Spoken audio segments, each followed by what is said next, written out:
বিগত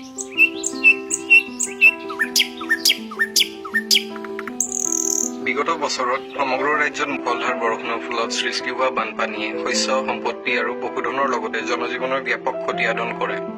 যাৰ পৰিপ্ৰেক্ষিতত এইবাৰ অসম ৰাজ্যিক দুৰ্যোগ ব্যৱস্থাপনা প্ৰাধিকৰণ কৰ্তৃপক্ষই অন্যান্য বিভাগসমূহৰ সৈতে মিলি বান পৰিস্থিতিৰে মোকাবিলা কৰিবলৈ সাজু হৈ থকা দেখা গৈছে। দেউতা, বানপানীৰ দিনবোৰ আহিল, আমি সাজু হৈ থাকিবলৈ কি কৰিব লাগিব? মইনা, আমি আমাৰ সুৰক্ষাৰ বাবে এটা জৰুৰীকালীন টোপোলা লগত ৰাখিব লাগিব। তাত আমি টৰ্চ, চাবোন বা হেণ্ড চেনিটাইজাৰ, খোৱা পানীৰ বটল আৰু সহজে নষ্ট নোহোৱা খাদ্য যেনে বাদাম, বিস্কুট সাজু কৰি ৰাখিব লাগিব।